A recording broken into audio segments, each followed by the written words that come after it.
आज हम बात करने वाले हैं chapter number 3 nationalism in India की। बट चैप्टर स्टार्ट करने से पहले जरा हम रिकैप कर लेते हैं कि पिछली क्लास में हमने पढ़ा क्या था। पिछली क्लास में बेसिकली हमने 10th क्लास के सोशल साइंस के सिलेबस की बात की थी, जहां आपने ये समझा कि कौन कौन से चैप्टर आपके रिमूव हो चुके हैं, मतलब इवेलुएट नहीं होने वाले।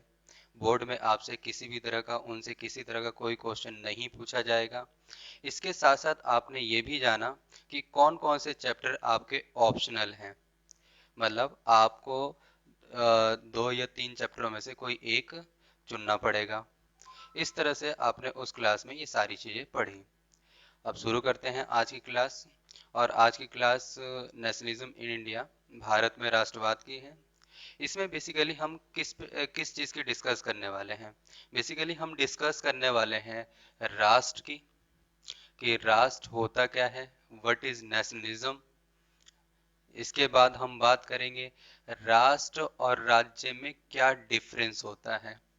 जनरली तौर पे आपने देखा होगा कि राष्ट्र और राज्य को हम सभी एक जैसा समझते हैं। ऐसा इसलिए होता है क्योंकि आज तक हम लोग राष्ट्र और राज्य में डिफरेंस नहीं कर पाए थे, दोनों को एक ही समझ रहे थे। बट इस क्लास में आप ये समझेंगे कि राष्ट्र और राज्य में क्या डिफरेंस होता है। बेसिकली जो हम डिफरेंस बताएंगे वो हिस्ट्री लैंग्वेज में बताएंगे, यानी ऐतिहासिक भाषा में, हिस्ट्री की लैंग्वेज में राष्ट्र और राज्य में क्या डिफरेंस होता है। इसके बाद जो हमारी क्लास आगे बढ़ेगी और हम बात करेंगे राष्ट्रवाद की अवधारणा की, यानी नेशनलिज्म का जो कंसेप्ट है उसके बारे में हम लोग बात करेंगे। इसके साथ साथ हम बात करेंगे राष्ट्रवाद के प्रतीक की। अब ये प्रतीक क्या होता है, जैसे क्लास आगे बढ़ती है वैसे आपको मालूम चलेगा। बेसिकली इतना समझ लिया कि राष्ट्रवाद की जो पहचान होती है वो सिंबल से होती है, प्रतीक से होती है। इसके बारे में हम लोग जानेंगे। देन उसके बाद हम ये समझने की कोशिश करेंगे कि भारत में राष्ट्रवाद का जन्म क्यों हुआ। और आपके जो बुक है उसमें ये सबसे पहला क्वेश्चन दे रखा है, भारत में राष्ट्रवाद का जन्म क्यों हुआ। बेसिकली ध्यान रखिएगा कि ये सबसे एक इम्पॉर्टेंट क्वेश्चन है आपके चैप्टर का। भारत में राष्ट्रवाद का जन्म कैसे हुआ, इसको क्लेरिफाई किया जाएगा। देन उसके बाद हम बात करेंगे अवतारवाद की। किसकी बात करेंगे, अवतारवाद की। और इसी के साथ इस क्लास की जो आपकी मेन पॉइंट है वह है महात्मा गांधी। इनकी बात करेंगे और इनके द्वारा किए गए प्रारंभिक आंदोलन के बारे में भी बात करेंगे, यानी इन्होंने स्टार्टिंग में कौन कौन से आंदोलन किए थे इसकी हम लोग बात करेंगे। साथ में हम बात करेंगे, इस चैप्टर में समझने की कोशिश करेंगे रॉलक्ट एक्ट के बारे में, ये क्या है और इसका क्या मतलब होता है और इसका यूज क्या है, इसके बारे में हम लोग पढ़ेंगे। इसके साथ साथ हम बात करेंगे मार्शल लॉ की। किसकी बात करेंगे, मार्शल लॉ की। और इसके साथ इस चैप्टर का सबसे मोस्ट वांटेड जो आपका टॉपिक, सब टॉपिक जिसे हम लोग कह सकते हैं, वह है जलियांवाला बाग हत्याकांड। कौन सा कांड, जलियांवाला बाग हत्याकांड। यहाँ से भी आपके क्वेश्चन बनेंगे, रॉलक एक्ट से भी आपके क्वेश्चन बनेगा। इसके साथ साथ हम बात करेंगे असहयोग आंदोलन की। किसकी बात करेंगे, असहयोग आंदोलन की बात हम करेंगे। ये भी एक इम्पॉर्टेंट आपके लिए है सब टॉपिक। देन खिलाफत आंदोलन की बात करेंगे, खिलाफत आंदोलन को समझने की कोशिश करेंगे। और मोस्ट इम्पॉर्टेंट जो आपका चैप्टर का एक हाईलाइटेड आपका कांड है, चौरी चौरा कांड, जिसकी वजह से असहयोग आंदोलन को वापस लेना पड़ेगा, इस चीज को भी हम लोग डिस्कस करेंगे। यानी बेसिकली आज की क्लास में हम जो डिस्कस करने वाले हैं वो इन सभी टॉपिक्स को डिस्कस करने वाले हैं। रिपीट करवा देता हूँ, फटाफट देख लीजिएगा। हम सबसे पहले राष्ट्र का मतलब समझेंगे। देन राष्ट्र और राज्य में क्या डिफरेंस होता है उसको हम समझेंगे। देन राष्ट्रवाद की अवधारणा के कंसेप्ट के बारे में हम लोग समझेंगे। राष्ट्रवाद के प्रतीक कौन होते हैं उनके बारे में हम लोग समझेंगे। भारत में राष्ट्रवाद का जन्म कैसे हुआ इसके बारे में हम लोग समझेंगे। महात्मा गांधी के बारे में समझेंगे, उनके द्वारा किए गए प्रारंभिक आंदोलन के बारे में समझेंगे। और साथ में रॉलक्ट एक्ट, मार्शल, नोट कर लिया होगा। अब बात करते हैं राष्ट्र की। What is nation? राष्ट्र किसे कहा जाता है? बेसिकली आप लोग राष्ट्र को कई नामों से जानते हो। आप उसे देश भी कहते हो, उसे मुल्क भी कहते हो आप लोग, और इंग्लिश में इसे नेशन भी कहते हो आप। यानी अगर देखा जाए तो आप राष्ट्र को किस किन नामों से जानते हो? राष्ट्र को आप देश कहते हो। क्या कहते हो? देश। और आप इसे मुल्क भी कहते हो। इसके अलावा इसे आप नेशन भी कहते हो।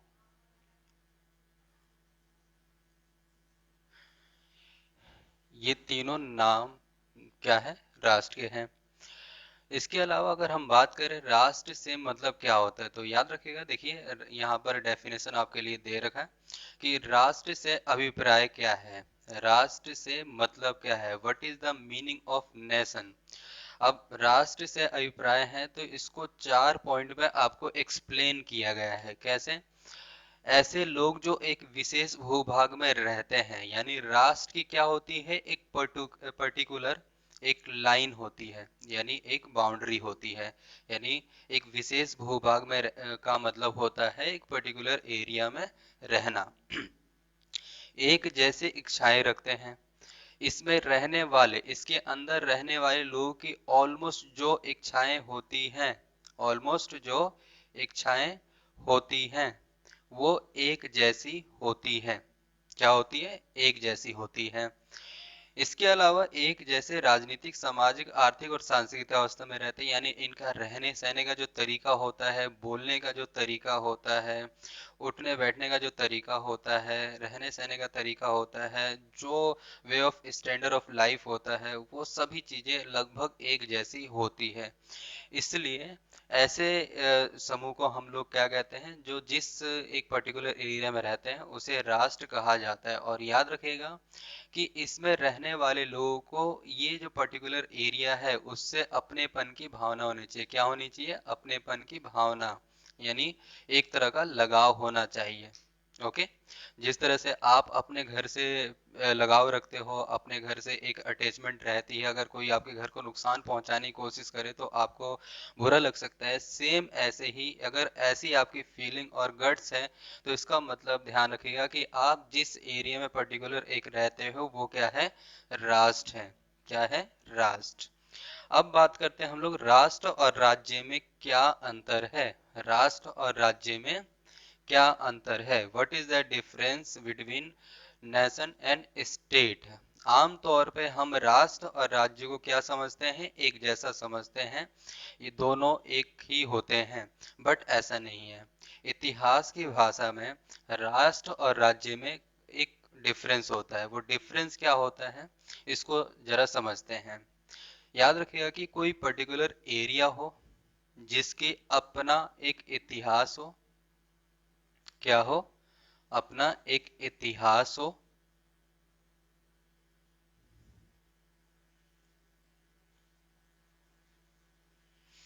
इसके अलावा अपना एक भाषा हो, जिसे राष्ट्रभाषा कहेंगे आप।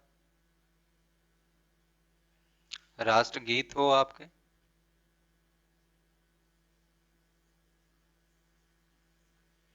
इसके अलावा राष्ट्रगान हो।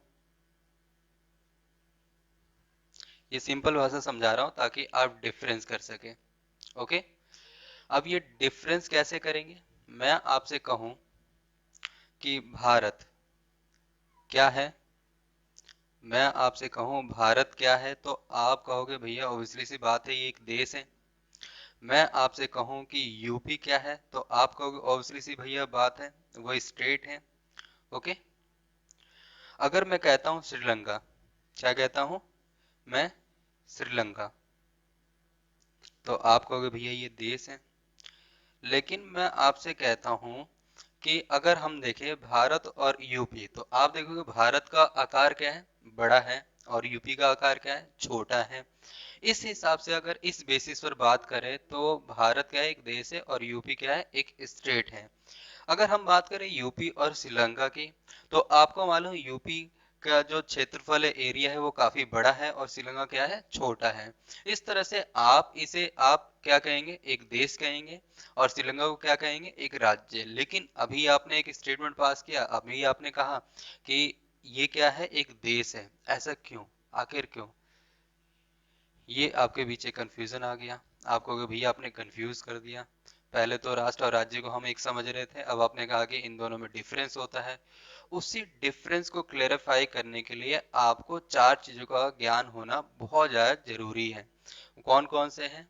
इतिहास, भाषा, गीत और गान। यानी जिस पर्टिकुलर एरिया, चाहे वो जो एरिया है वो चाहे छोटा हो बड़ा हो, उससे कोई मतलब नहीं हो, किसी भी आकार का हो, उससे भी कोई मतलब नहीं है। अगर उसकी पर्टिकुलर अपना इतिहास है, उसकी राष्ट्रभाषा है, उसकी गीत है, उसका गान है, तो इसका सिंपल मतलब समझ लिया कि वो एक देश है। अगर इनमें से कोई भी एक चीज, कोई भी एक एलिमेंट्स गायब हो जाता है, तो उसे हम लोग क्या कहेंगे, राज्य कहेंगे। जरा एग्जाम्पल के थ्रू समझने की कोशिश करते हैं। मैं आपसे पूछूं, भारत का क्या पर्टिकुलर अपना इतिहास है, तो आप कहोगे जी हाँ है। मैं आपसे कहूं कि क्या भारत की अपनी राष्ट्रभाषा है, तो आप कहोगे जी हाँ है। अगर मैं आपसे कहूं कि भारत का राष्ट्रगीत है, तो आप कहोगे जी हाँ बिल्कुल है। राष्ट्रगान है, जी बिल्कुल है। तो इस तरह से क्या देखा गया कि भारत ने इतिहास, भाषा, गीत और गान, इन चारों की क्राइटेरिया को पूरा कर लिया, तो इसे क्या कहा गया, देश कहा गया। अब जरा हम बात करते हैं यूपी को आप स्टेट क्यों कह रहे हो। तो देखिए, यूपी क्या इन सभी क्राइटेरिया को पूरा कर पाता है? तो यूपी को अगर देखा जाए तो यूपी का क्या अपना पर्टिकुलर इतिहास है, तो आप कहोगे जी हाँ बिल्कुल है। लेकिन अगर मैं कहूँ क्या इसकी राष्ट्रभाषा है, तो आप कहोगे नहीं भैया, ऐसा कभी तो हमने सुना नहीं कि इसके गीत, इसके गाने जो हैं वो ऑल ओवर इंडिया के अंदर चलते हो, ऐसा बिल्कुल नहीं है। राष्ट्रगीत है, बिल्कुल नहीं है। गान है, नहीं है। इस तरीके से अगर देखा जाता है तो यूपी के पास ये तीन चीजें नहीं है। मैंने आपसे क्या कहा था, राष्ट्र और राज्य में डिफरेंस, अगर ये चारों चीजें तो वो राष्ट्र है। अगर इनमें से कोई भी एक एलिमेंट्स गायब हो जाता है तो वो क्या कहलाता है, राज्य कहलाता है। इस तरीके से हम क्या करते हैं, राष्ट्र और राज्य के बीच डिफरेंस करते हैं। क्या करते हैं, राष्ट्र और राज्य के बीच डिफरेंस करते हैं। उम्मीद करता हूं कि आपको ये चीज अच्छी तरह समझ में आ गई होगी कि राष्ट्र और राज्य में कैसे डिफरेंस किया जा सकता है। अब क्लेरिफाई, आप किसी को भी राष्ट्र और राज्य कह सकते हो, चाहे वो अमेरिका हो या फ्रांस हो, जर्मनी हो। आप आसानी से क्या कर सकते हो, इन चारों क्राइटेरिया को देखकर आप किसी को भी, किसी भी बाउंड्री को, किसी भी सीमा रेखा को आप बता सकते हो कि वो देश है या राज्य है। ओके, समझ में आ गया आपको? इस तरह अगर देखा जाए, इस डेफिनेशन के बिहाव पर भी राष्ट्र और राज्य को देखा जाए, ध्यान रखेगा, तो कहा जाता है कि एक देश की पर्टिकुलर अपना क्या होता है, भूभाग होता है। क्या होता है, भूभाग, यानी खुद की एक जमीन होती है। रिपीट कर रहा हूं, ध्यान रखेगा। देश का क्या होता है, अपना भूभाग होता है। ओके। दूसरी जो चीज होती है, भूभाग आपने कर लिया, इसके बाद दूसरी चीज जो होती है, इसे नोट कर ले साथ साथ में। दूसरी जो चीज होती है वो होती है जमीन। जमीन आपने कर लिया। इसके बाद आपकी होती है जन, यानी वहां पर लोगों का होना जरूरी है। ओके।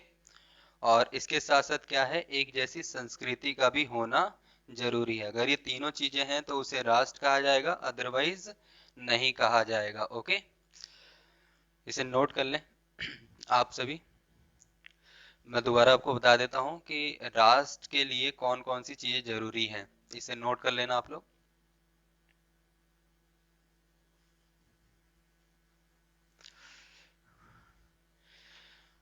अभी आपको कहा कि एक देश के जो अनिवार्य तत्व हैं, कंपलसरी एलिमेंट्स हैं। ओके, वो क्या है, एक देश तभी बनता है जब उसके पास खुद का एक निश्चित भूभाग होता है। क्या होता है, एक खुद का एक निश्चित भूभाग होता है, जिसे आप जमीन कहेंगे। ओके। फिर खुद का अपनी एक जनता होनी चाहिए, लोगों का समूह होना चाहिए, जिसे हम जन कहेंगे। ओके, होना चाहिए। इसके साथ साथ खुद की एक संस्कृति भी होनी चाहिए। क्या होना चाहिए, एक संस्कृति, यानी लोगों का रहन सहन, उठने बैठने का जो तरीका है वो लगभग एक जैसा होना चाहिए।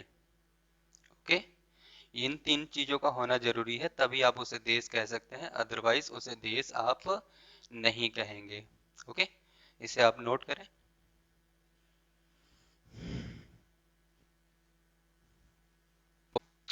नोट कर लिया होगा। अब बात करते हैं भारत में राष्ट्रवाद की। ओके, तो अब राष्ट्रवाद का मतलब समझते हैं कि राष्ट्रवाद का मतलब क्या होता है। ओके, राष्ट्रवाद को इंग्लिश में नेशनलिज्म कहा जाता है।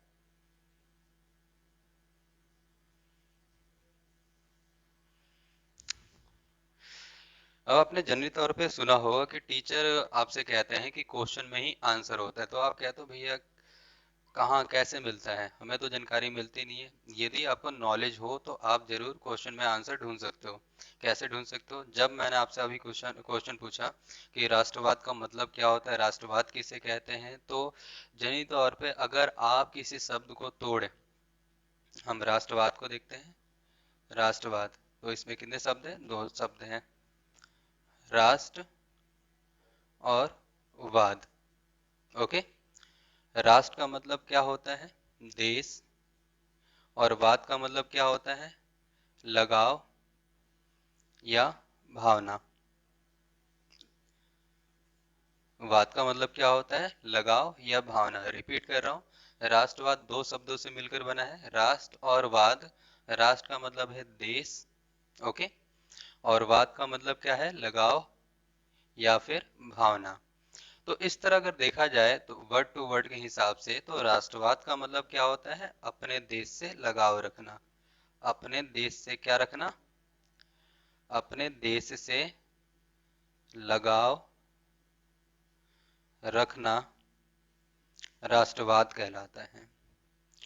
आम भाषा में राष्ट्रवाद को देशभक्ति भी कहा जाता है। क्या कहा जाता है?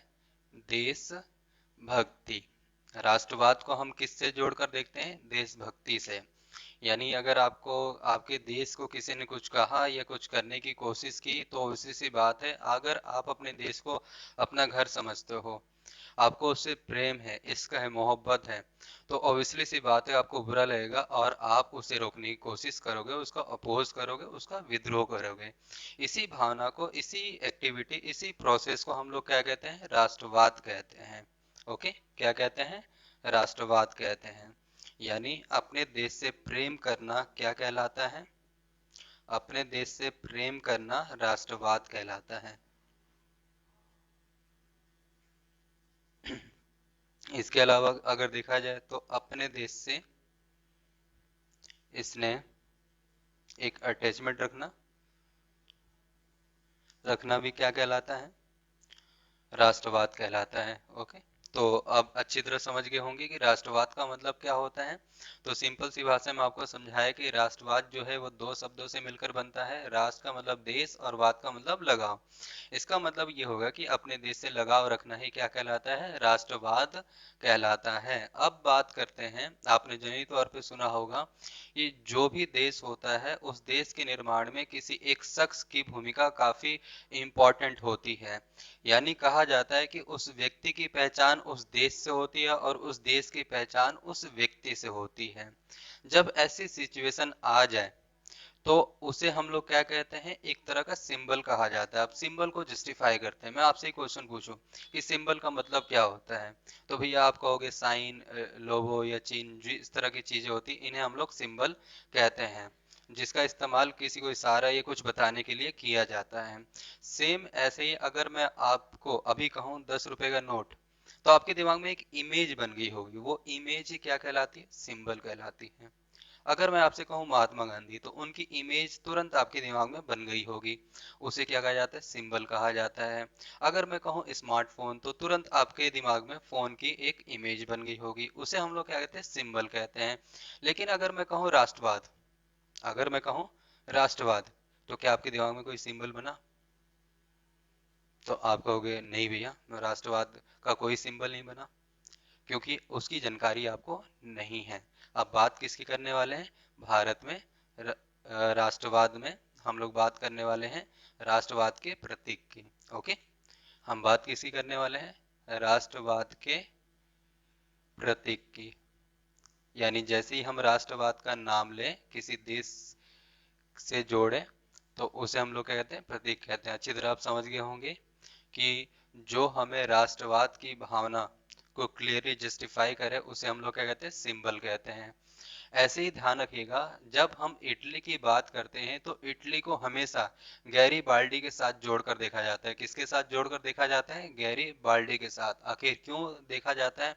क्योंकि इटली को एक देश के तौर पर पहचान दिलाने में, उसकी निर्माण करने में जो सबसे महत्वपूर्ण भूमिका रही वो किसकी रही? गैरीबाल्डी की रही। यानी आज अगर आपको इटली एक देश के तौर पर दिख रहा है तो वो किसकी वजह से दिख रहा है? गैरीबाल्डी की वजह से। यानी उनकी एक इम्पोर्टेंस भूमिका रही। मैं ऐसा नहीं कह रहा कि सब कुछ उन्होंने ही किया, लेकिन कहा जाता है कि इम्पोर्टेंट जो लाइमलाइट में रहे वो कौन रहे? गैरीबाल्डी। इस तरह से इटली की पहचान गैरीबाल्डी से देखने को मिलती है। और आपसे कोई पूछे कि गैरीबाल्डी भी कौन है तो इटली से ही उनकी पहचान होती है। ओके।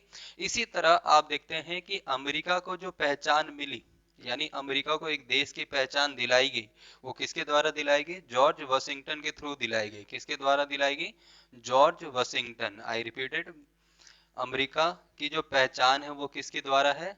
जॉर्ज वॉशिंगटन द्वारा। और इटली की जो पहचान है वो किसके द्वारा है? गैरीबाल्डी के द्वारा है। ओके।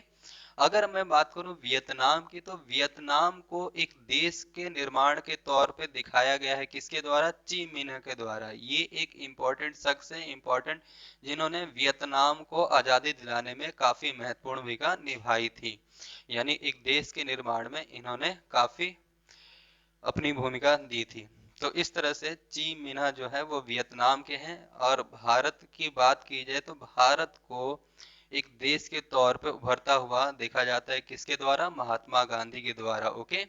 तो महात्मा गांधी क्या है? राष्ट्रवाद के सिंबल है। यानी अगर भारत की आज आइडेंटिटी है तो किसकी वजह से? महात्मा गांधी की वजह से। और महात्मा गांधी की किसकी वजह से? भारत की वजह से।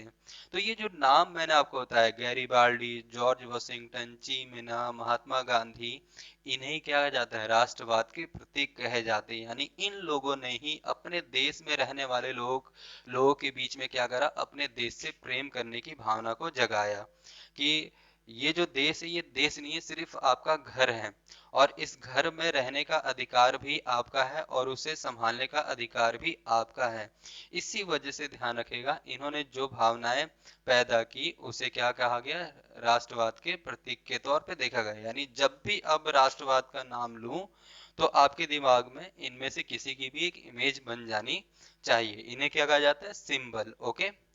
तो अब समझ गए, इसे नोट करें आप। नोट कर लिया होगा।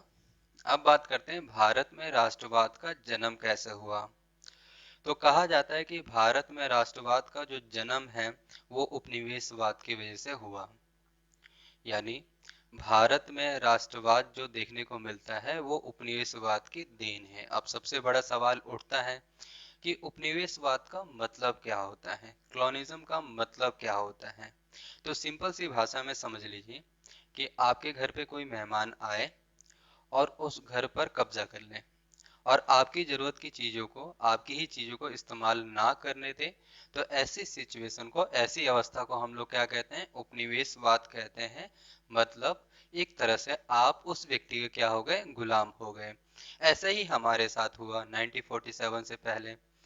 1600 ईस्वी में, यानी 1600 बीसी में कुछ व्यक्ति आए जिन्हें आप लोग अंग्रेज कहते हो। उन्होंने व्यापार के इरादे से भारत में आते हैं और धीरे धीरे कह सकते हो कि इकोनॉमिकल और पॉलिटिकल वे में हमें आर्थिक और राजनीतिक तौर पर क्या करते हैं? गुलाम बना लेते हैं। और फिर हमें ही अपने घर के अंदर कैद कर लेते हैं, हमें अपनी ही चीजों का इस्तेमाल नहीं करने देते। ऐसी अवस्था को ही क्या कहा गया था? उपनिवेशवाद कहा गया था। तो अभी आप हमने समझा कि उपनिवेशवाद का मतलब क्या होता है। तो बेसिकली हम बात क्या कर रहे हैं कि भारत में राष्ट्रवाद का जन्म कैसे हुआ? भारत में राष्ट्रवाद का जन्म कैसे हुआ? ओके। तो अभी मैंने आपसे कहा कि ये जो जन्म है वो किसकी वजह से हुआ? ये जन्म हुआ उपनिवेशवाद की वजह से। किसकी वजह से हुआ? उपनिवेशवाद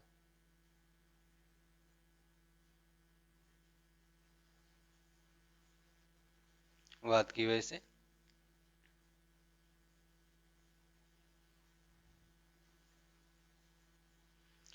की वजह से आपको देखने को मिला। अब उपनिवेशवाद का मतलब क्या होता है?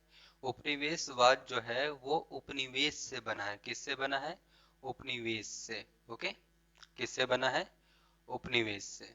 ओके, अब उपनिवेश का मतलब क्या होता है? गुलामों की बस्ती, यानी जहां पर गुलाम रहते हैं उसे हम लोग क्या कहते हैं? गुलामों की बस्ती। ओके, तो इसी से हमें क्या मिला है? उपनिवेश, यानी गुलामों की बस्ती। यानी आज आप गुलाम थे, कल आप गुलाम रहेंगे, इसके बाद भी गुलाम रहेंगे। जब ये प्रक्रिया कंटिन्यूसली चलती रहती है, ये प्रोसेस कंटिन्यूसली चलता रहता है, तो उस सिचुएशन को, उस अवस्था को हम लोग क्या कहते हैं? उपनिवेशवाद कहते हैं। आपकी गुलामी की जंजीरें जो स्टार्ट हुई थी वो 1600 ईस्वी में स्टार्ट हुई। देन उसके बाद आप बढ़ते बढ़ते, ध्यान रखिएगा, 1947 आप आजाद हुए। इस अवस्था में अगर देखा जाए तो आप गुलाम हो गए। देन उसके बाद आपकी जो ये प्रक्रिया थी ये चलती रही। तो इसी प्रोसेस को हम लोग क्या कहते हैं? उपनिवेशवाद कहते हैं। क्या कहते हैं? उपनिवेशवाद। और उपनिवेशवाद किस चीज का इंडिकेटर होता है? उपनिवेशवाद इंडिकेटर होता है शोषण का, एक्सप्लोइटेशन का। ओके, किसका होता है? शोषण का। इसके साथ साथ अत्याचार का।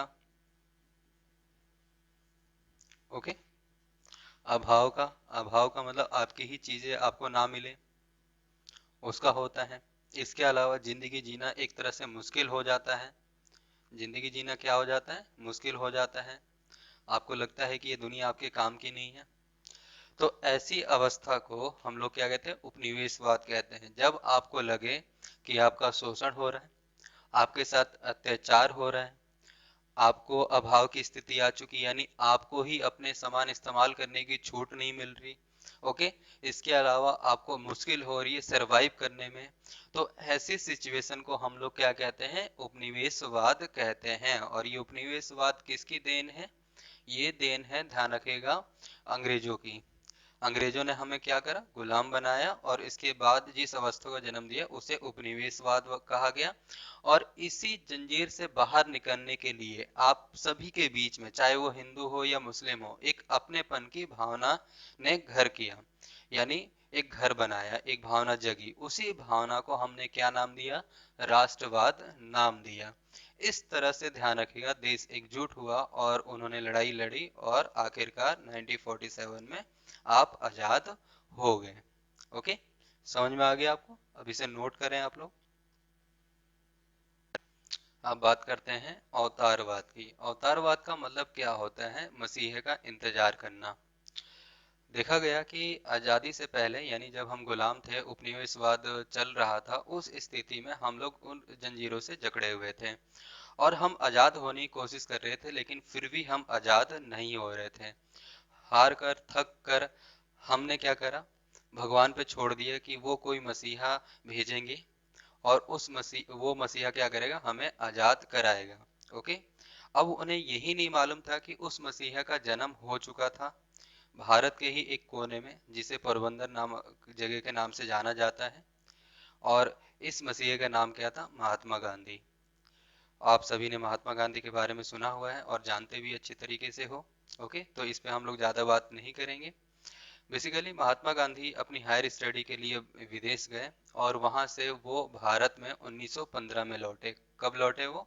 1915 में। ओके, 1915 में वो स्वदेश वापस आए, यानी भारत वापस आए। 1950 में वो क्या है? भारत वापस आ गए। अब आने के साथ इन्होंने एक चीज नोटिस किया। नोटिस क्या किया? 1915 में जो वो भारत छोड़ के गए थे, वो भारत उन्हें देखने को नहीं मिला। क्यों नहीं मिला? क्योंकि उस भारत को किसी और ने ऑक्यूपाइड कर लिया था और अपने ही तरीकों से उसे चला रहे थे। अब ऐसी सिचुएशन देखी। इसके बाद उनकी जो प्रेजेंस थी पहली बार भारत के अंदर, क्योंकि उससे पहले उन्हें कोई नहीं जानता था, वो प्रेजेंस देखने को मिली 1916 में, जब बनारस विश्वविद्यालय का उद्घाटन किया जा रहा था। तो वहां उन्होंने क्या करा? पहली स्पीच दी थी। क्या दी थी? पहली स्पीच।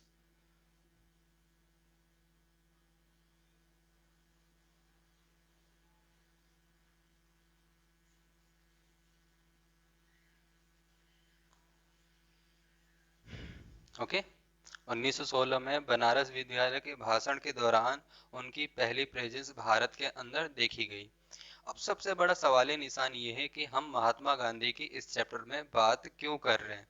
इसलिए कर रहे हैं क्योंकि यही वो मसीहा है जो भारत में उपनिवेशवाद की वजह से भारत के अंदर राष्ट्रवाद को लेकर आएंगे, यानी लोगों को आपस में जोड़ने की कोशिश करेंगे। इसमें कई घटनाएं जो होंगी इनको अंजाम देंगे, यानी समय के साथ साथ कुछ घटनाएं होंगी जिससे लोग आपस में एकजुट होना स्टार्ट करेंगे। लोगों को समझ में आएगा कि जब तक हम एक नहीं होते तब तक हम अंग्रेजों से मुकाबला नहीं कर सकते।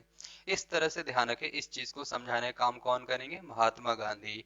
अब महात्मा गांधी ही क्यों, क्योंकि इसकी जो स्थिति थी, इसकी जो सिचुएशन थी, इसकी जो हमें एक तरह की आइडेंटिटी या इंडिकेटर जिसे हम लोग कह सकते हैं, वो हमें मिला जब ये विदेश थे।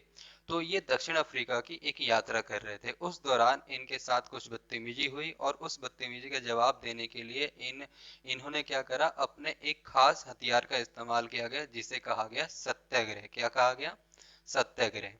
ओके। यानी इन्होंने पहली बार अपने खास हथियार का इस्तेमाल कहाँ किया था, दक्षिण अफ्रीका में किया।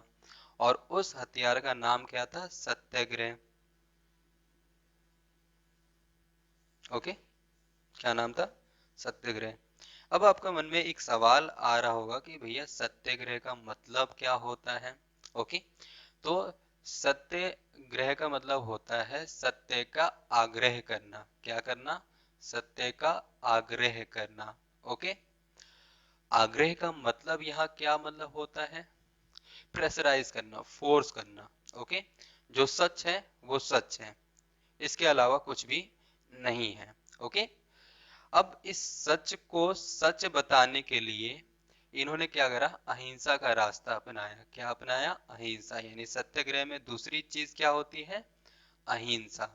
यानी उन्होंने अहिंसा को फॉलो किया। उनका कहना है कि सच्चाई बताने के लिए हमें लड़ाई झगड़े की जरूरत नहीं है, हम विनम्र तरीके से भी बता सकते हैं। ओके, इसके अलावा इन्होंने क्या करा, अहिंसा का अब मतलब यहाँ पर समझिएगा। अहिंसा का मतलब है कि अगर आप जोर से भी बोलते हो, आप चिल्लाते हो, साउट करते हो, उस स्थिति को भी हिंसा कहा जाता है। ओके, आप किसी से लड़ाई झगड़ा करते हैं उसे भी हिंसा कहा जाता है। ओके, किसी को जबरदस्ती प्रेशराइज करना कि हाँ ये चीज की है, जैसे पुलिस वाले करते हैं, तूने चोरी की है, की है। इस तरह से आप देखते हो बार बार वो क्या करते हैं, एक ही चीज को रिपीट करते हैं, बाय फोर्स करते हैं, उसे भी क्या कहा जाता है, हिंसा कहा जाता है। जरूरी नहीं है कि थप्पड़ मारना, लड़ाई झगड़ा करना ही हिंसा कहलाती है। हिंसा वो चीज कहलाती है जिसमें एक चीज दिखाई दे। याद रखेगा, हिंसा किसको लेकर चलती है, फोर्स को लेकर चलती है। किसको लेकर चलती है, फोर्स को। जहां पे फोर्स दिखाई नहीं देगा, मतलब एक तरह का दबाव नहीं दिखाई देगा, तो उस स्थिति को हम लोग क्या कहते हैं, अहिंसा कहते हैं। तो यदि आपको सत्य का आग्रह करना है, सच को सच बताना है, किसी व्यक्ति को एहसास दिलाना है कि उसने वो चीज गलत की है तो की है, तो आपको फोर्स का इस्तेमाल नहीं करना। अगर नहीं करते तो वो क्या कहलाता है, अहिंसा कहलाता है।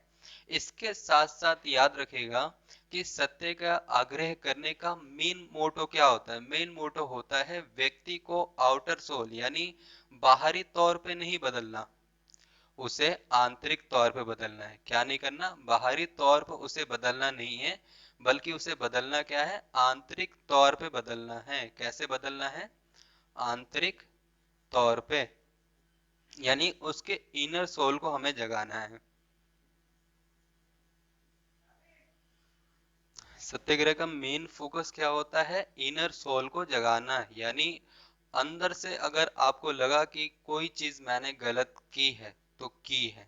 ओके, और ये चीज हमेशा आपके लाइफ टाइम के लिए क्या हो जाती है, रिजर्व हो जाती है। इसके बाद वो गलती आप जानबूझकर भी नहीं करोगे। क्योंकि एक घटना थी महात्मा गांधी की, जिसने उनको एक सीख दी कि उन्होंने बचपन में एक चोरी की थी, और चोरी को फिर उन्होंने बताया कि उन्हें अंदर से गिल्ट हुआ, महसूस हुआ कि उन्होंने चोरी की है। तो उन्होंने अपने फादर से बताया, फादर ने मैच्योर तरीके से एक बिहेव किया और सभी चीज़ों को क्लेरिफाई कर दिया। इसके बाद उन्होंने कभी भी इस बारे में सोचा नहीं और यहीं से उनको एक आइडिया आया कि किसी व्यक्ति को अगर बदलना है तो बाहरी तौर पे नहीं बदलना, बदलना है तो सिर्फ कैसे बदलना है, आंतरिक तौर पे, इनर सोल को उन्हें प्योरीफाई करना है। सत्याग्रह का मेन मोटो भी यही होता है और इसी हथियार का इस्तेमाल करके दक्षिण अफ्रीका के अंदर क्या हो गया, ये एक तरह की फैन फॉलोइंग इनकी बन गई और यहीं पर कुछ लोगों ने इन्होंने महात्मा गांधी की एक तरह से उपाधि दी, यानी महात्मा कहा। महात्मा का मतलब एक तरह का भगवान, यानी वो व्यक्ति जो दुनिया से बिल्कुल अलग है। ओके, क्योंकि उस व्यक्ति को संसार के मोह माया से कोई मतलब नहीं होता। ओके, इस हथियार का इस्तेमाल इन्होंने किया, समझ में आ गया होगा आपको। इसके बाद होता क्या है कि 1916 में आने के बाद अंग्रेजों का अत्याचार बढ़ता जा रहा था। ओके, तो अब इसे आप नोट कर लें, फिर आगे हम लोग बात करेंगे। अब बात करते हैं महात्मा गांधी के जीवन के टर्निंग पॉइंट की। टर्निंग पॉइंट उनके जीवन में तब आया जब अंग्रेजों का अत्याचार बढ़ने लगा और उन्होंने भारत के कई हिस्सों में नील की खेती यानी ओपियम की जो खेती है उसे कराना स्टार्ट करा, इंडिगो की खेती भी करानी स्टार्ट की। और इस इंडिगो की खेती कराने का मतलब है कि वो जिस जगह पर अगर इंडिगो की खेती होती है तो वो जमीन बर्बाद हो जाती है, यानी आने वाले टाइम में आप उस पे खाने वाली कोई फसल नहीं लगा सकते। इस वजह से भारत के जो कई हिस्सों में रहने वाले किसान थे उन्होंने इसका प्रोटेस्ट किया, उनका विरोध किया। कुछ जो किसान थे उन्होंने उनकी फोर्स की वजह से उस चीज को करना आरंभ कर दिया, लेकिन कुछ ऐसे किसान थे जिन्होंने हार नहीं मानी, वो उसका सॉल्यूशन देखने लगे। ऐसे ही एक किसान थे जिनका नाम था राजकुमार शुक्ला। उन्होंने क्या करा, उनको जानकारी मिली कि भारत के अंदर भी ये एक शख्स है जो अंग्रेजों से मुकाबला कर सकते हैं और उनकी जान पहचान काफी ज्यादा है। ऐसी स्थिति में उन्होंने क्या करा, उनसे कांटेक्ट करने की कोशिश की और वो व्यक्ति कौन थे, महात्मा गांधी। अब महात्मा गांधी फर्स्ट टाइम मिले तो उन्हें पहली बार लगा कि जो उसने चीजें बताई, जो भी चीजें उसको क्लेरिफाई किया, वो चीज गलत है। इस तरीके से उन्होंने उसको इग्नोर करना स्टार्ट करा। एक दिन, दो दिन, तीन दिन वो फॉलो अप करता रहा महात्मा गांधी को, जहां जहां जाते, जिस जिस मीटिंग में करते, जहां जहां स्पीच देते, भाषण देते, वहां वहां वो जाता रहा। उन्होंने नोटिस किया कि जहां जहां वो जा रहे हैं वहां वहां पर राजकुमार शुक्ला भी उनके पीछे पीछे जा रहा है। अब उनको थोड़ी सी उस उन बातों में गंभीरता, एक तरह से सीरियसनेस जिसे हम लोग कहते हैं, वो देखने को मिला। उन्होंने उसे पास में बुलाया और फिर पूरी जानकारी उससे ली। उस जानकारी को लेने के बाद उन्हें लगा कि भैया नहीं, ये चीज़ें गलत हो रही है। तो उन्होंने क्या करा, उसके साथ चलना स्टार्ट करा और वो क्या हो गए, वो पहुंचे, ट्रेन से सफर करते हुए पहुंच गए बिहार चंपारण इलाके में, जहां पर उन्होंने देखा कि वाकई में जो चीज राजकुमार शुक्ला कह रहे हैं वो चीज वहां पर है। उन्होंने अपने इस हथियार का इस्तेमाल, जो सत्याग्रह मैंने आपको बताया, उसका इस्तेमाल उन्होंने वहां पहली बार किया और उन्हें वहां पे सफलता भी मिली। कब किया उन्होंने, 1917 में। 1917 में चंपारण के अंदर उन्होंने एक आंदोलन किया जिसे इंडिगो मूवमेंट कहा गया है। चंपारण आंदोलन बेसिकली इसे कहा गया। ओके, देन उसके बाद इनकी फेम अभी तक कह सकते हो, इस जीत के साथ ही कह सकते हो लोगों का विश्वास उनकी तरफ बढ़ने लगा। फिर एक और आंदोलन ने कह सकते हो उनकी जिंदगी को एक तरह से आगे बढ़ाया। वो आंदोलन था खेड़ा का आंदोलन, जो कि गुजरात के अंदर है। वहां पे भी सेम ऐसे ही किसानों की एक समस्या थी, उस समस्या को सॉल्व करने का काम उन्होंने किया 1918 में। उसे कहा गया खेड़ा आंदोलन। यहाँ पे भी उन्हें सफलता मिली। इसके बाद एक और सफलता मिली 1919 में अहमदाबाद के अंदर। यहाँ पर क्या था, यहाँ पर किस्सा अलग था। यहाँ पे किसान का किस्सा नहीं था बल्कि फैक्ट्री मजदूरों का किस्सा था, जहाँ उनके मिल मालिक उनसे जबरदस्ती काम करवाया करते थे और वेतन के नाम नाम पर नाम मात्र सैलरी दिया करते थे और उनसे एक तरह से 24 घंटे काम करवाया करते थे। कोई टाइम टेबल नहीं था, अगर किसी मजदूर का नुकसान हो जाए, उसका हाथ कट जाए या किसी भी तरह की सिचुएशन आ जाए तो उस स्थिति में उन्हें किसी तरह का मुआवजा नहीं मिलता था। इन्हीं सभी चीजों शोषण से मुक्ति पाने के लिए उन्होंने महात्मा गांधी को याद किया और महात्मा गांधी ने फिर यहाँ पर सत्याग्रह आंदोलन आरंभ किया और इसी के साथ उन्हें यहाँ पर मुक्ति मिली।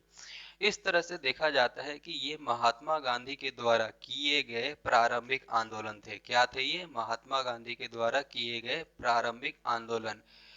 इन्हें हम लोग क्या कहते हैं? महात्मा गांधी के द्वारा किए गए प्रारंभिक आंदोलन। इन आंदोलनों ने क्या करा? महात्मा गांधी को एक नई पहचान दिलाई। महात्मा गांधी एक नए नेता के तौर पे उभरे। लोगों ने उन्हें एक मसीहा के तौर पे, अपना नेता के तौर पे उन्हें देखा और इसी के साथ उनकी कड़ी स्टार्ट हुई।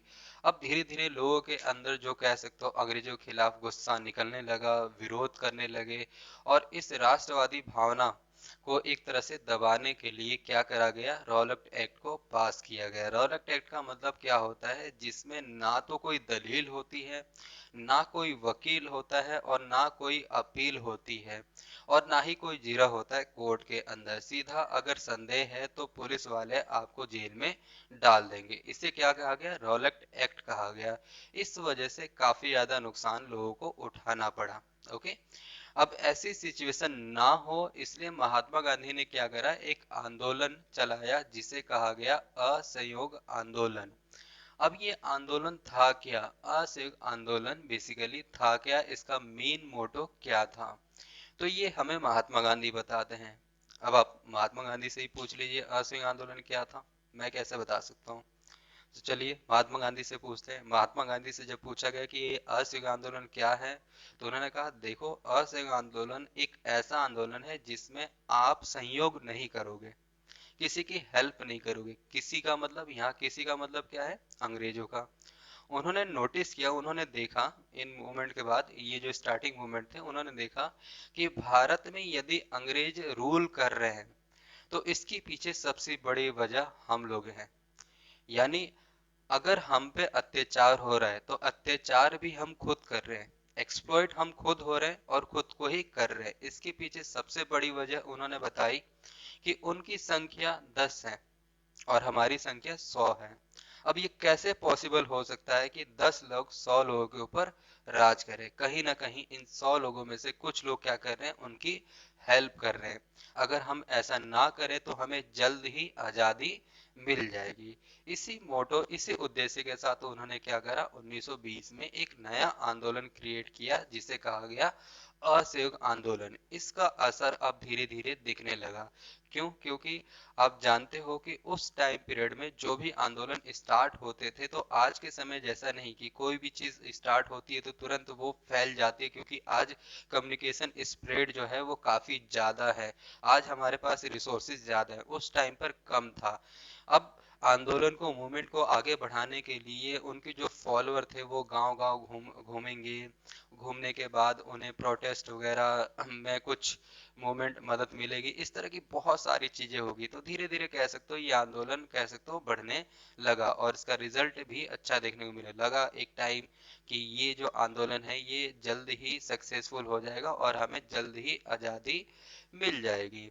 इसी उम्मीद के साथ उन्होंने क्या करा? असहयोग आंदोलन को एक तरह से स्टार्ट करा और इसका रिजल्ट भी अच्छा देखने को मिल रहा था। इसी के साथ एक दूसरी तरफ एक और घटना हो रही थी। उस घटना का नाम था कि एक और आंदोलन स्टार्ट हुआ अंग्रेजों के खिलाफ, वो था खिलाफत आंदोलन। क्या था वो? खिलाफत आंदोलन। अब ये आंदोलन क्या था? बेसिकली इसका सिनेरियो जो है वो भारत के बाहर है। भारत के बाहर मुसलमानों के कह सकते हो कि एक मसीहा या गुरु कह सकते हैं, वो रूल करते थे और वो पूरी दुनिया के अंदर जो अपने संदेश है वो पहुंचाए करते थे। और बेसिकली वो जो सेंटर था वो तुर्की का सेंटर था। वहां पर क्या करा? अंग्रेजों ने तुर्की में रहने वाले जो खलीफा थे उनको उनकी कुर्सी से हटाकर उन्हें कैद कर लिया और उस इलाके को पूरी तरीके से ऑक्यूपाइड कर लिया, यानी कब्जा कर लिया। जब इस बात की जानकारी भारतीय मुसलमानों को मिली तो उनका जो गुस्सा था वो अंग्रेजों के खिलाफ भड़का और इस वजह से एक नया आंदोलन स्टार्ट हुआ जिसे कहा गया खिलाफत आंदोलन। क्या कहा गया?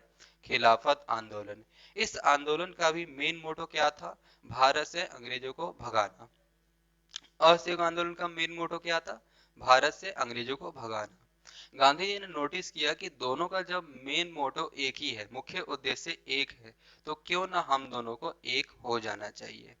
ओके, तो इस वजह से दोनों को एक करने की उन्होंने कोशिश की और बातचीत वगैरह चली। इस तरह से आप देखते हैं कि असहयोग आंदोलन और खिलाफत आंदोलन दोनों एक साथ हुए और एक टाइम ऐसा लगा कि हिंदू मुसलमान एक हो चुके हैं और बहुत जल्दी हम आजाद हो जाएंगे। लेकिन इस बीच में एक टर्निंग पॉइंट आया, एक मुड़ाव आया, जिसकी जानकारी महात्मा गांधी को भी नहीं थी और ना उन्हें उम्मीद थी कि ऐसा हो सकता है। उनके जो फॉलोअर थे एक इलाके से गुजर रहे थे, उस इलाके का नाम था गोरखपुर। जिस वो अंचल से यानी जिस गांव से गुजर रहे थे उस गांव का नाम था चौरी चौरा। वहां पर नजदीक ही जहां से वो गुजरने वाले थे, जिस रास्ते से गुजरने वाले थे, उस रास्ते के बीच में पड़ता है एक पुलिस स्टेशन। जब वो पास आने लगे, उनकी आवाजें शोर शराबा सुनने को मिला, तो पुलिस स्टेशन से कुछ जो सिपाही थे वो बाहर निकल के आए और उन्होंने उनका रास्ता रोक लिया। उन्होंने बड़े प्यार से कहा कि हमें आगे जाने दीजिए, हम किसी का नुकसान नहीं पहुंचा रहे, लेकिन सिपाहियों ने उनकी बात को नहीं माना। इस तरीके से कह सकते हो कहासुनी होने लगी और वो कहासुनी हाथापाई तक पहुंच गई, जहां देखा गया कि गांधी के जो फॉलोअर थे उन्होंने अहिंसा का रास्ता छोड़कर हिंसा का रास्ता अपनाया, पुलिस वालों को भी तोड़ा, पुलिस स्टेशन को भी तोड़ा। इसमें कुछ नुकसान जितना पुलिस वालों का हुआ उतना नुकसान कह सकते हो गांधी के फॉलोअर का भी हुआ। उनमें कुछ घायल हुए, कुछ जान से चले गए। सेम ऐसे ही पुलिस वालों के साथ हुआ। अब ये जो जानकारी है ये अचानक से गांधी के पास नहीं पहुंचने वाली है, क्योंकि आपको मालूम उस टाइम पर कम्युनिकेशन जो स्प्रेड था वो काफी स्लो था। अब जब ये घटना जब हो गई, इसके कुछ समय के बाद जब गांधी को इसकी जानकारी मिली, तो उन्होंने क्या करा, उस आंदोलन को वापस लेना बेहतर समझा। अब सबसे बड़ा सवाल उठता है कि आखिर गांधी को ये आंदोलन वापस क्यों लेना पड़ा, असहयोग आंदोलन को वापस क्यों लेना पड़ा, ये सबसे बड़ा एक क्वेश्चन है। इस आंदोलन को इसलिए वापस लेना पड़ा क्योंकि ये गांधी की एक नैतिक जिम्मेदारी थी कि उनके फॉलो ने क्या करा, उनकी हिंसा की। उन्हें विश्वास नहीं हो रहा था, उन्हें उम्मीद नहीं थी, उन्हें सबसे बड़ा चोट लगा था कि उनके फॉलोअर जिसे अहिंसा का वो पाठ पढ़ा रहे हैं वो हिंसा पे उतारू हो जाएंगे। इसकी नैतिक जिम्मेदारी लेते हुए उन्होंने क्या करा, असहयोग आंदोलन को वापस ले लिया। तो जो एक सपना था कि हम बहुत जल्दी आजाद हो जाएंगे, कहीं ना कहीं उस सपना जो लोगों के दिलों में एक चिंगारी जगी थी राष्ट्रवाद की, वो अचानक से थोड़ी सी बुझने लगी। लेकिन ऐसा नहीं था कि पूरी तरह से बुझ चुकी थी। कह सकते हो कि उसकी जो लाइमलाइट थी, उसकी जो एक तरह से कह सकते हो स्प्रेडिंग थी, वो थोड़ी कम हो गई थी, लेकिन ऐसा नहीं था कि बिल्कुल पूरी तरीके से ये थी। तो इस तरह से आपने समझा इस क्लास के अंदर कि किस तरीके से महात्मा गांधी ने भारत में राष्ट्रवाद को लाने की एक तरह से कोशिश की। अब इस बीच में कुछ घटनाएं भी घटी, जिसमें से मैंने आपको बताया रॉलेट एक्ट की कहानी, कि अंग्रेजों ने इस तरह के सिचुएशन को कंट्रोल करने के लिए रॉलेट एक्ट को लेकर आए। अब उन्हें लगा कि इस सिचुएशन में जब रॉलेट एक्ट लेकर आए तो यहाँ के जो स्थानीय नेता, लोकल जो लीडर्स थे, उन्होंने इसका प्रोटेस्ट किया। उन्होंने इस कानून को एक काला कानून कहा और इसके विरोध में उन्होंने एक नए नए आंदोलन स्टार्ट करे, जो छोटे लेवल पर, रीजनल लेवल पर होते हैं। इसको शांत करने के लिए, और उन्हें लगा कि ऐसा सिचुएशन दोबारा ना हो, क्योंकि उन्हें एक बार मालूम था कि 1857 में 1857 में ऐसा एक वाकया हुआ था जहां उनकी नींव हिलती हुई देखने को मिली थी, उन्हें सबसे ज्यादा नुकसान हुआ था। उस डर की वजह से वो नहीं चाहते दोबारा ऐसा कोई बड़ा आंदोलन स्टार्ट हो। उन्होंने क्या करा कि रॉलेट एक्ट के साथ साथ मार्शल लॉ को भी लागू कर दिया। मार्शल लॉ का मतलब क्या होता है, एक तरह की इमरजेंसी, एक तरह की कर्फ्यू, जिसमें आप ग्रुप में नहीं रह सकते।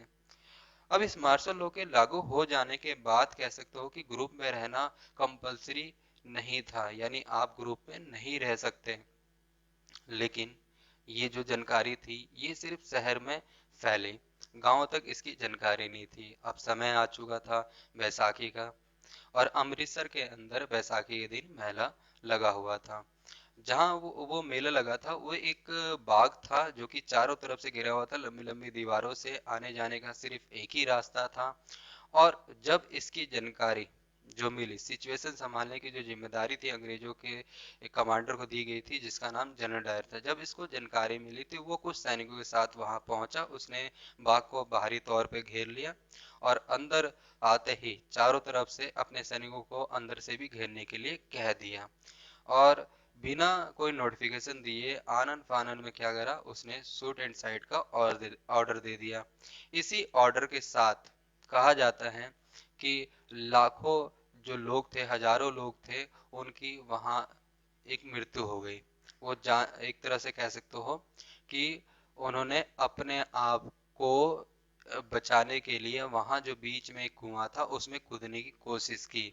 इस तरह से देखा गया धीरे धीरे गोलियां चलती रहीं, वो अपनी जान बचाने के लिए उस कुएं में कूदते रहे।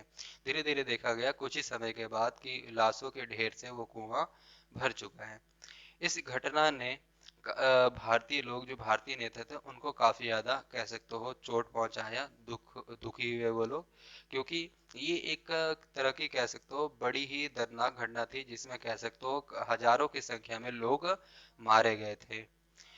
इसी कांड को, इसी हत्याकांड को कहा गया था जलियांवाला बाग हत्याकांड। क्या कहा गया था? जलियांवाला बाग हत्याकांड। तो हमने आज की क्लास में किस किस चीज पर डिस्कस किया, जरा हम लोग एक बार रिवाइज कर लेते हैं। सबसे पहले हमने राष्ट्र का मतलब समझा, राष्ट्र और राज्य में डिफरेंस को समझा। इसके बाद हमने देखा कि भारत में राष्ट्रवाद का जन्म कैसे हुआ। इसके बाद हमने बात की कि महात्मा गांधी का रोल क्या रहा, महात्मा गांधी द्वारा जो असहयोग आंदोलन स्टार्ट किए गए थे वो आंदोलन क्या था। इसके साथ रॉलेट एक्ट, मार्शल लॉ की हमने बात करा। अब अगली क्लास में हम क्या करेंगे, इसे नोट करेंगे, इसे आपको लिखवाया जाएगा। ओके, जब तक आप अपने चैप्टर को एक बार देख लें और एनसीईआरटी की जो बुक है उसे एक बार रीड आउट कर लें। अगली क्लास में स्टेप बाय स्टेप जो चीज़ें हैं जो आज आपको एक स्टोरी के तौर पे बताई गई है, उस स्टोरी को रिटर्न वे में आपको बोर्ड पे लिखवाया जाएगा और सिंप्लीफाई किया जाएगा कि ये चीज़ ऐसी थी और इस तरीके से इसको लिखा जाना चाहिए। उम्मीद करता हूँ कि आज की क्लास आपको पसंद आई होगी।